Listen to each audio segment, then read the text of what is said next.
घरे जहाँ भी आवश्यक सामग्री अच्छी आम से बिरियानी बनैबा। देखो तो मुझे केमी गोटा गोटा होकर मोर बिरियानी केमती बनी। आपण चाहिए एमती भाव में गोटा गोटा बिरियानी बनई पारे। चलतु प्रस्तुत करिया बिरियानी सामग्री।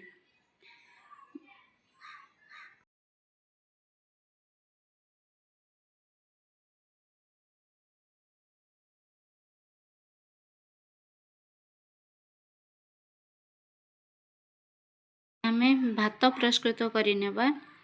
आमर पानी टी ताती गलानी। आमे जहाँ भी किछि मसला रखिछे ताको पानी पकेइदबा। तेजपत्र, दालचीनी, गुजराती, मरीच, पानमधुरी अल्प किछि तेल दबा कहीं भात गोटा गोटा रहिबो। आमे तेल देइदबा। चाउल को भल भाव में धोईदबा। आमर पानी फुटिलाणी आमे चाउल पकई नबा। चाउल को पकई भल भाव में टिके गोलैदबा।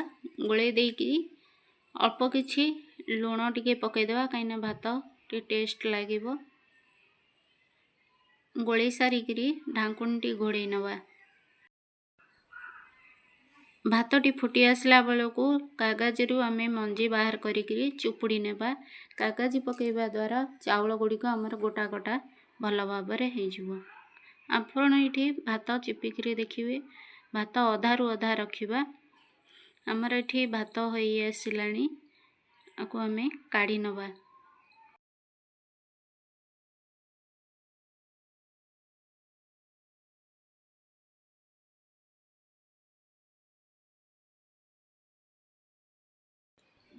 आमर कढ़ईटी गरम हो आसलानी। आमे सोरिष तेल दबा।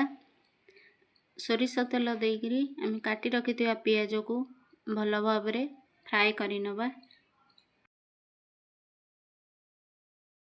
आमर पियाजटी हो आसलानी।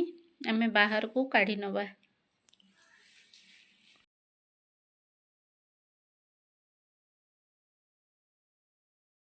परिबा गुड़ी को भल भाव में आमे भाजी नेबा।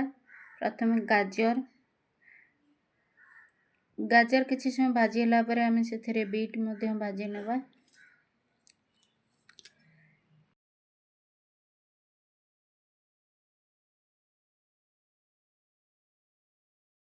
गाजर बीट को आमे अल्प करी फ्राए करि नबा और अन्य परिबा भाजी नेबा। हमर एठी सोयाबीन मध्य भाजी हो आसलानी। बाहर को परिबा सब काढ़ी नबा। गरम करी सेथिरे सोरिष तेल दबा। सोरिष तेल गरम हेले सेथिरे आमे दालचीनी, लवंग, गुजराती, जीरा पकई फुटन फुटिया को छाड़ी दबा। तेजपत्र मध्य पकई नबा। कंचा लंका तेजपत्र पकई किछि समय फ्राए करि नबा।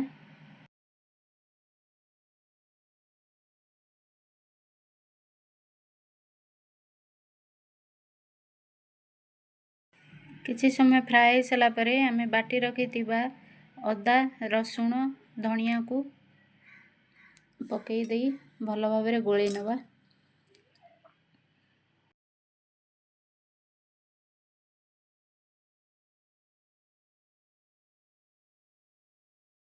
आमर अदा रसुण पेस्ट भल भाव में हो आसला बेलू आमे सेथिरे लंका पाउडर पकई दबा।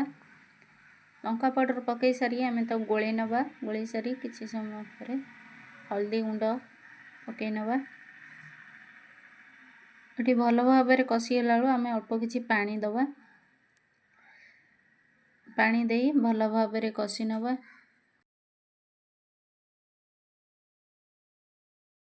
आमर एठारे मसला रे पानी देई कसी हला परे आमे सेथिरे चिकन मसला दे दबा। काइना हमर बिरयानी मसला नहीं आमे चिकन मसला पकई दबा। चिकन मसला पकई सला परे आमे गरम मसला पकई दबा। गरम मसला पकई भल भाव में घांटी नबा किछि समय पई।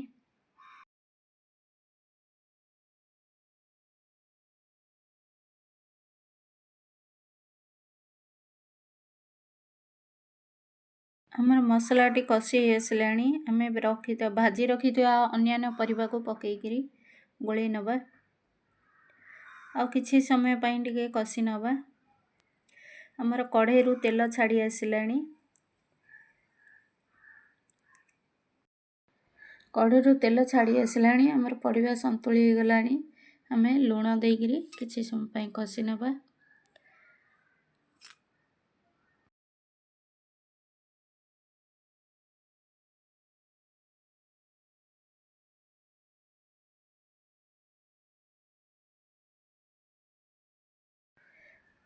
ଆମର ପରିବା ଗୁଡ଼ିକ ଭଲ ଭାବରେ କଷି ହେଇଗଲାଣି। ଆମେ ପାଣି ଦେଇଦେବା,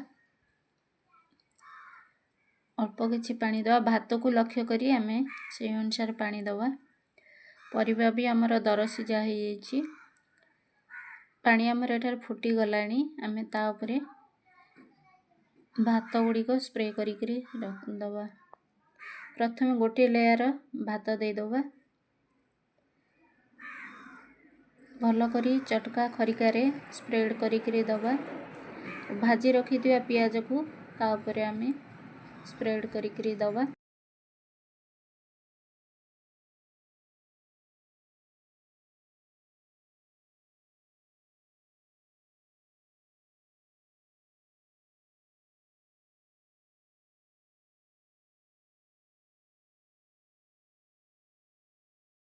ଆଉ ଗୋଟିଏ ଲେୟାର ଦେଇ ସାରିଲା ପରେ ଆମେ ଢାଙ୍କୁଣୀଟି ଘୋଡ଼େଇ ଦେବା।